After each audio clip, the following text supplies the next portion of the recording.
En 2016 et 2018, l'Île-de-France a connu d'importantes inondations. Celle de 2016 a été classée et elles étaient particulièrement marquantes. Cependant, nous n'étions pas à des niveaux comme les crues de 1955 ou encore celles de 1910.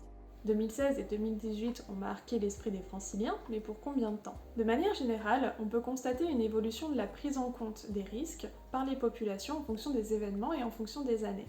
Si l'on regarde par exemple le sondage de l'IRSN, on peut constater qu'en 2014 et en 2018, l'intérêt pour la prise en compte des risques inondations était plus fort que les autres années. 2014 était notamment connu pour avoir eu d'importantes inondations dans le sud de la France. Il est donc important de pouvoir s'en protéger et de pouvoir se préparer à ces crues. Il y a de nombreuses façons de le faire, par exemple les aménagements en dur comme les bassins de rétention ou encore les digues. Il y a d'autres aspects cependant qui restent essentiels comme la culture du risque et notamment la mémoire de celui-ci. Dans cette vidéo, on s'intéressera à la mémoire des risques comme outil de prévention, notamment en Île-de-France et plus particulièrement sur les crues.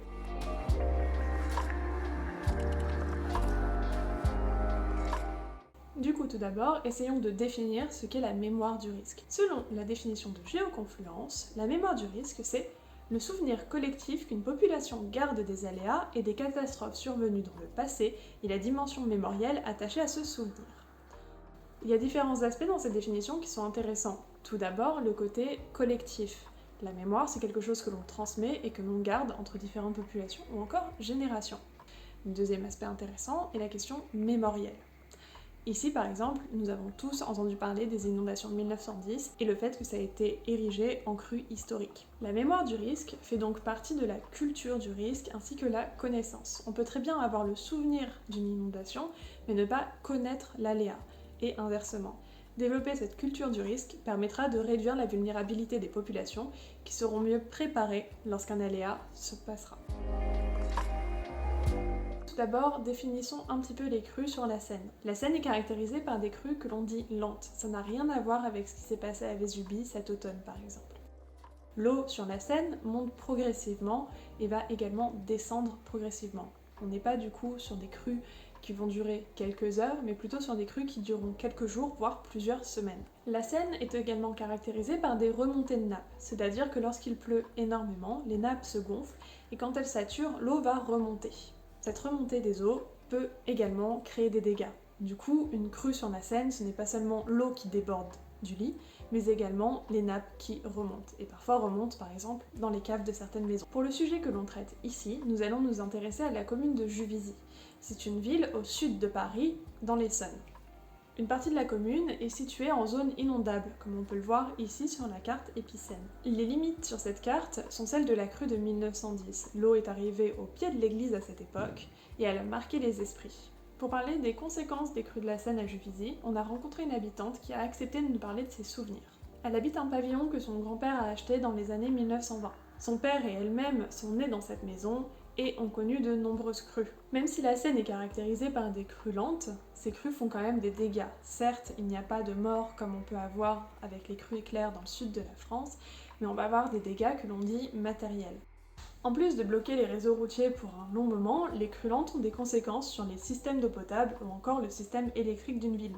Par ailleurs, il n'y a pas autant de gens dans les zones inondables en 1910 qu'aujourd'hui.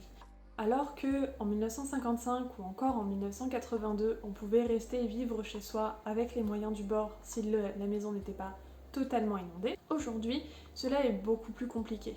Parce qu'en 1910, les gens se sont réfugiés dans les étages, il y avait des cheminées partout, ils ont vécu à la lampe à pétrole et au feu de bois en se faisant une toilette dans une bassine.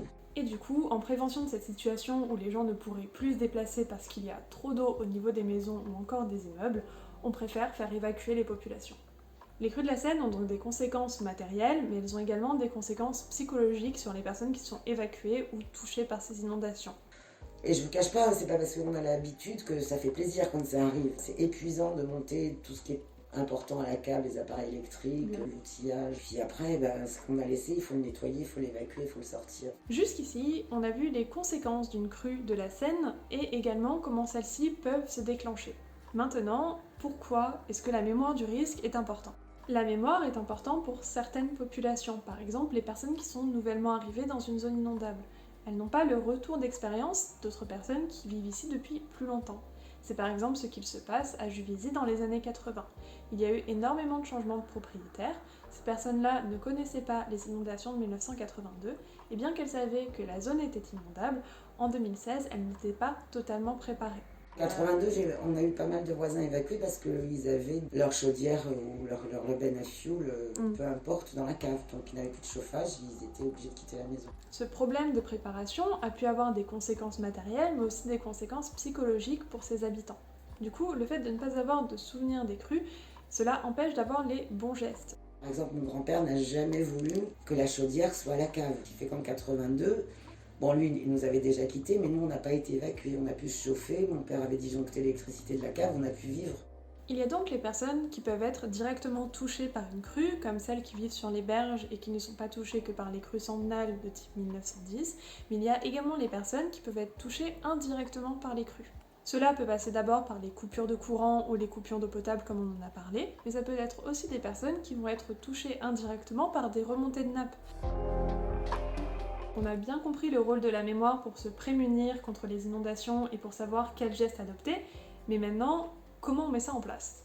Le premier aspect que l'on peut mentionner est le rôle de l'État dans la mémoire du risque. Cela passe notamment par l'inscription de la culture du risque dans la loi. On peut par exemple faire mention de la loi de 2003 qui parle des repères de crues pour les crues historiques. Depuis 2016 par exemple, à Juvisy, il y a différents repères de crues qui permettent aux populations de savoir jusqu'où l'eau est montée en 1910.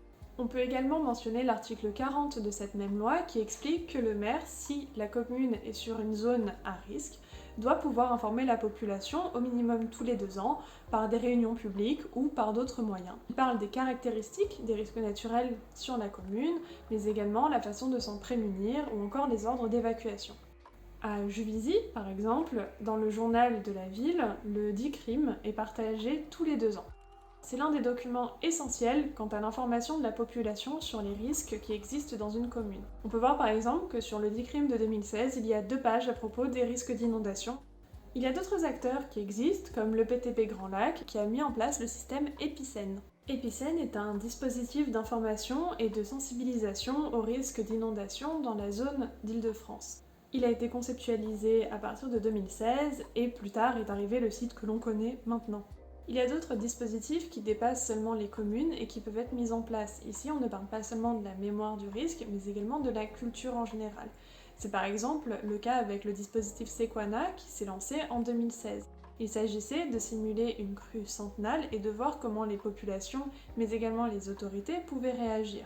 C'est également durant cet événement que la personne que nous avons interrogée a pu se rendre dans les écoles pour parler aux enfants de son expérience et de ses souvenirs quant aux crues. Leur première réaction, c'est de dire est-ce que ça fait peur ? On a expliqué que c'était pas du tout un torrent qui allait quand la Seine montait, ça faisait pas comme les torrents qu'on voyait à la télé, que ça montait tout doucement, mais que ça montait. Il y a eu un bon retour de ce témoignage et les enfants étaient intéressés. C'était aussi un moyen de transmettre à des enfants, à des personnes plus jeunes, les souvenirs de personnes qui ont déjà vécu les crues et les rassurer. La mémoire du risque est un aspect important pour apprendre à se protéger. Il ne s'agit pas seulement de connaître comment une crue peut se passer ou quand est-ce qu'elle peut arriver, mais également se souvenir des retours d'expérience que d'autres personnes ont eus. Cela permet d'avoir les bons gestes lorsque l'on en a besoin. Plus généralement, la culture du risque est également importante par rapport aux aménagements que l'on peut faire. Il est certain qu'aménager le territoire est quelque chose d'essentiel. Cependant, il est également important d'apprendre aux populations comment se protéger et comment agir en cas d'inondation. Différentes façons de perpétuer la mémoire existent, comme avec des expositions photos ou encore des témoignages. Cependant, d'autres façons sont également réalisables. On pourrait par exemple imaginer la création d'associations qui seraient spécialisées dans la mémoire du risque et qui permettraient de mettre en commun des archives de particuliers. Ainsi, cela permettrait aux habitants d'être plus actifs dans la prévention des risques et ainsi être plus alertes quant aux bons gestes. Développer la mémoire et développer la connaissance des risques permet de se protéger, mais également de vivre avec le risque. Il est impossible de bloquer totalement une inondation et cela aura toujours des conséquences sur nos sociétés. Au lieu d'essayer de toujours contraindre un cours d'eau et d'éviter les inondations, apprendre à vivre avec pourrait nous permettre de mieux se protéger. Il est important d'intégrer l'aléa dans son quotidien et de savoir réagir quand celui-ci se déclare.